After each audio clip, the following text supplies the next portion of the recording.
BFTB, best fight the best. So, Team AJ did an interview with the Gravedigger. So, let's not waste no time. Let's just get right into it. So, Eddie Hearn, what is your take on Wilder versus AJ, and how do you see that fight going? I believe he knocks him out within 3 rounds. Within 3 rounds? Yeah. I think Wilder is an incredibly risky fight. I think it's one that you watch like that. And I just believe that Joshua is it's hard to say complete because I know he's not complete, but I just think that, Joshua punches in straight lines, and I just think, I feel like it will be a Charles Martin type performance rather than a sloppy performance from Joshua. Okay. I think it will be a well-executed performance of one guy who's going to come in wild with wild swinging shots, and the other guys that's going to punch down the lines like he did against Charles Martin. And I believe he will knock out Deontay Wilder within 3 rounds. I do. Oh, so apparently you think this is going to be an easy fight. You say this is an easy fight, but at the time they were saying putting Joshua against Deontay Wilder or Tyson Fury would be dangerously premature, in that Charles Martin is the weakest of the current champions. This isn't my words. That's what they were saying. So you clearly are chatting shit, but whatever. We'll move on into this interview. So everything's been all quiet, with AJ and Wilder. So what's really going on? It may appear to have gone quiet, but there's been plenty of conversations behind the scenes. I met with Al Heyman and Shelley Finkel. My old man was in New York. I actually every now and again I send in the cavalry. You know what I mean? How about the big guns, though? Yeah, the old man. No, but when there's a guy like Shelley Finkel. Yeah. Now, I met Shelley Finkel probably when I was 12. So a bit like Lou DeBella, a bit like Chris Eubank. They look at me and go, that's that kid who used to run around at the shows and annoy everyone. Yeah, I'll take some sweets. Yeah, exactly. Well, now I'm running around at shows annoying people, but I'm not a little kid anymore. All right, thanks, Deanne. But that was back in the day, before you had a double-barreled name. So I think that ultimately, sometimes it's good to throw my old man in. Like he knows Shelley Finkel for years and years and years, and they can sit down and have a different kind of conversation. And the conversation was, Deontay Wilder wants, I'll say it, 50-50, and we say, no way, mate. Oh, okay, all right, I understand that. So they did make offers. There has been talks. So I don't know why you keep lying about they didn't do either one, but okay, whatever. Let's move on. So let's just get right down to reality. What does Anthony Joshua want? What does he want? Anthony Joshua's ambition is to win every belt. I want to make that clear. Yeah. So therefore, we have to fight Deontay Wilder. Okay, all right. Let's get something clear. So you want undisputed, and you know what it takes to get undisputed. Yeah, that's what you're saying. You want it, and you know what it's going to take to get it. That's what we're saying. And I'm not understanding what's the problem then. Well, whatever. Let's move on again. So what is your take on the offers that Wilder made? How serious can you be, and how keen to unify this division if you haven't even made any serious or considerable offers to the champions? Can't be that serious. And we could make the Joshua fight like that against Wilder if he was just serious. A serious offer. All right, hey, Eddie, man, you're for real full of shit, man. This is the second time Deontay Wilder said that he would accept 40%. He's said that he would take the fight if you give him he would fight Dillian White if you put Anthony Joshua on the card for the winner. I mean, he has made multiple offers to you, dude. I'm not sure which one you think is or is not serious, but whatever, dude. Moving on, because you be lying too much. So moving on. So what would it take for Deontay Wilder to actually get a 60-40 split? Yeah, I think if he knocks out Tyson Fury and it does good pay-per-view numbers, could he get 60-40? Maybe. So in order for him to get 40%, he has to knock out Tyson Fury and do good pay-per-views. And even then, it's a maybe he'll get 40%. It's not definite, but you're saying he needs to come with something serious, but you're saying maybes. Since when is maybes serious? Look, Eddie, man, you're chatting a lot of shit. All right, let's just cut down to the chase. What is a fair split? What is it? What would be a fair split for Wilder? Does a million plus, we'll give him 50-50. I think that's probably fair enough. If he does under 300,000, he should take 80-20. If he does under 400,000, he might get 70-30. And if he does over 500,000, we'll give him 60-40.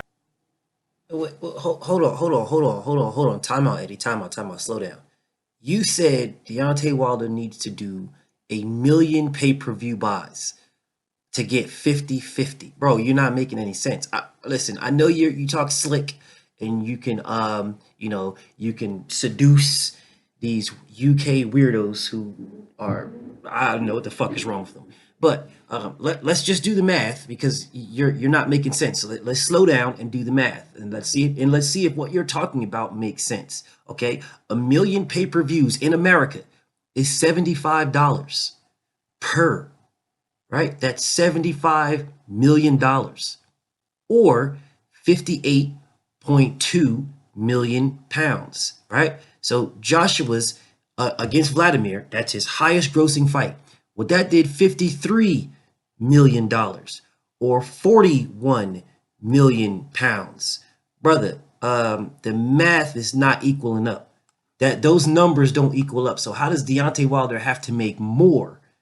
He has to make more than Anthony Joshua, more, in order for the fight to equal 50-50. That is not making sense to me. Your math is highly fucked up. But hey, there's a lot of shit that you've been doing that's fucked up, but whatever. We're gonna move on. You know what I'm saying? We're gonna move past this one. Now it just seems like you're trying to milk some shit, but I don't know. You know what I'm saying? So I'm gonna ask you, what is this fight like to you? This fight gets bigger and bigger and bigger. It's like Pacquiao against Mayweather, right? But you don't. I read what people think. I read what people say. They want it now. They don't want to wait. Someone could get beat. But hey, hold on a second, Eddie, man. What the fuck you talking about, dude? Bro, you said this is like Floyd Mayweather, Manny Pacquiao. Man, they said that fight was like 3 to 4 years past it should have happened like 3, 4, maybe 5 years sooner than it did. What do you mean it's like Mayweather Pacquiao? Y'all trying to age you're trying to age Wilder out? Is that what we're saying? And if you read what people say and write, and we want the fight now because somebody can be beat, then why the fuck are you not making it? Like, all right, man. Well, again, you're talking rubbish yet again. Yet again, you're talking rubbish. So you've been doing a lot of lying lately. Actually, in general, you've been doing a lot of lying about this AJ wanting Wilder fight and being frustrating and yada yada yada. But I'm just curious, man. What is your take on that? But do you know how frustrating it is when people think that Joshua doesn't want to fight Wilder, Fury, or White? Are you mad? Are you mad? This guy, 22 fights in, who's boxed Dillian already, he's boxed Vladimir Klitschko, he's boxed Parker in unification, Povetkin, Takam, Brazil, and you think he don't want to fight Wilder for the undisputed? He don't want to fight Dillian again? He doesn't want to fight Fury? Of course he does. But a lot of these guys who say, I'll fight Joshua, they need to bring a fucking asterisk with them to say, for an obscene, ridiculous amount of money. Deontay Wilder, one name, one face, one champion. They're not even coming back to me. Wait, hold on a second, dude. Hold on a second, Eddie. You just said you've been in talks with these guys. You said you've been in talks with them. What do you mean they're not coming back with you? I mean, they've told you what the price is. They told you what it is. They said, hey, it's 50-50. What is there? What do you need to talk about? I'm not understanding what you need to talk about when they told you what the price is. And the last I checked, it's called prize fighting. That's the last I checked. I mean, isn't it prize fighting for you guys to fight Jarrell Miller? A guy that nobody wants to see you fight. There's not a one person that wanted to see this fight. Nobody. I mean, the UK people are coming over here just to show support to Joshua and to act like he's something great. Nobody over here cares about this dude. Nobody knows this dude. He's never sold out anything. I'm not understanding how you can say it's not prize fighting. I don't get that. I'm not understanding what you're trying to feed to the masses, because the people over here don't believe you. Now, the people in the UK, they may follow on your every word, every lie that you say, but we don't listen, man. You're full of shit. I understand that. I understand you are doing what you feel that you need to do to protect your guy. So we'll move on from this topic. So you lied, you know what I'm saying, and said that you're not gonna your 12.5 is your best offer. You're not gonna improve it. And then you lied again and you said, well, we're gonna go to 15 million. Then you lied again. It just earlier in this interview, you said you're not giving Deontay Wilder 40%. He doesn't deserve 40%. But yet here you are offering 40%. So I'm just trying to figure out, will you improve this offer yet again? Will you improve yet again to the 50-50 that Deontay Wilder said he wanted years ago? There'll be no improved offers from 60-40 for Tyson and Deontay. Okay, whatever. I'll believe that when I see it. And right now, I can't believe anything you say, even though you're right here. But whatever. So you didn't offer Wilder 60-40 until now, but Tyson Fury is getting a 60-40 offer right away. Can you explain that? Can you explain why? Just because commercially he's not on the same level. He doesn't have a belt. It's a voluntary defence for Anthony Joshua. I mean, all kinds of different things. We offered Tyson Fury 60-40. So the majority of people think that's extremely generous and fair. Some think that it should be 50-50, and if he gets a belt, and if he gets to Joshua's level commercially, it probably will be 50-50, but not at the moment. Wait, hold on a second. So all Tyson Fury needs is a belt and some commercial value, and then he gets 50-50 with Anthony Joshua.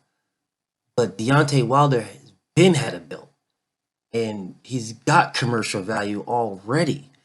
How do you even justify this commercial value nonsense that you're talking about? I don't understand this. Like you just made this up. You weren't saying nothing about this for the past couple of years. This commercial value thing just now showed up.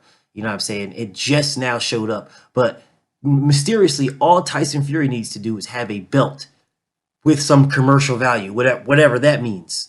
And then he gets 50-50. But Deontay Wilder, doesn't, and you have no explanation for it. Okay, cool. All right, whatever, man. Moving on. Let's just get into this $50 million offer thing. Let's just get into this. Because there was a lot of talk about money, especially like from BT and where people can get their money from. So what's your take on that? Easy for it, like if they need to get 50 million to show me, you can do it very easily. You can go and raise the finance from a bank. I mean, like you can do anything you want. So good. I'm glad we came to the conclusion that they can, do a crazy idea and go to a bank or their partners, and raise 50 million, being that they raised 400 and something million, to start the PBC. And, they've done well over $1 billion in 2 fights with Floyd and Pac and Floyd and Connor. So I'm pretty sure, we're on the same page that they can come up with $50 million. I'm pretty sure they're good enough to come up with 50 million if they've done over $1 billion in 2 fights. Pretty sure they could do that. But so with that being said, do you still need to see proof of funds? Well, because we haven't had an offer yet. All we've had is a piece of paper from a guy from Alabama. So let's see a contract. Let's see the proof of funds. Let's see what we have to do and what our obligations are to earn that kind of money. Okay. So you do need to see proof of funds. You do need to see that. Okay. But the fight should be in America because there's going to be more money made in America. We know that for a fact. We know that there's more money going to be made in America. But let me just ask you, how much does this fight generate? This fight, in my opinion, in England, generates conservatively 40 to $50 million. Right? In America, perhaps 45, 50 to 60, 65. I mean, with a following win, who knows? I wouldn't like to put guarantees on it. Sure. They might be doing it. They might be taking a run at it. And they say to Deontay, because it's 50-50 beyond $100 million. Maybe they've said to Deontay, yeah, but if he does 120, or if he does 100, you get 50.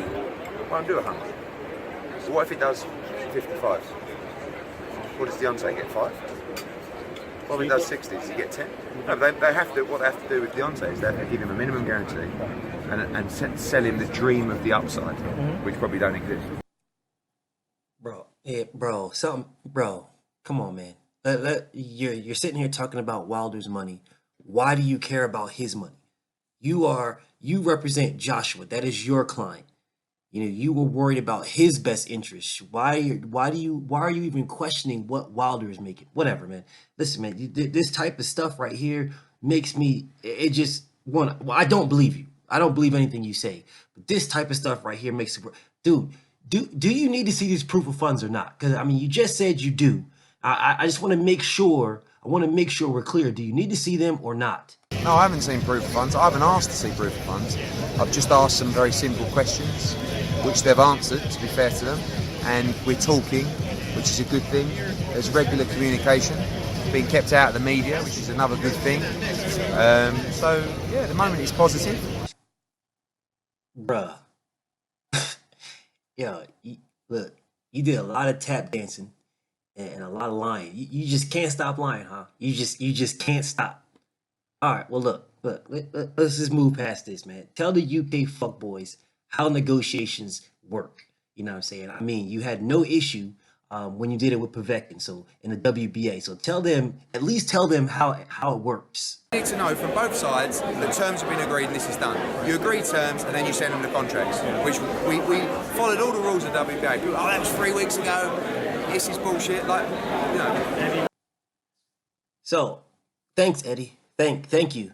Thank you for letting the UK fuckboys know that you agree to terms, and then when you agree to terms, you send a contract. Thanks.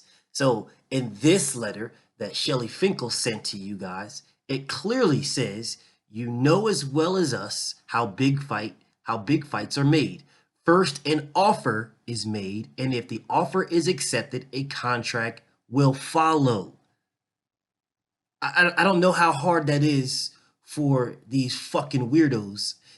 I don't know how hard it is for your crew, man. I understand you use whatever tactics and things that you need, whatever you need to do, you use that to your advantage. I understand, you know what I'm saying? But you know, just like everybody else does, how business works. So look, thanks, Eddie. I appreciate the time. You need to stop lying though, bro. For real, because you all kinds of fucked up. But, you know, hey, it is what it is. You're a liar. You know, as a matter of fact, don't stop lying. 'Cause that's what you do. You know what I'm saying? So continue on lying. Your fuckboy fans are going to fucking follow you anyway, so it really doesn't matter.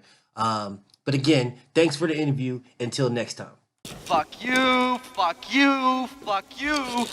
You're cool. And fuck you, I'm out.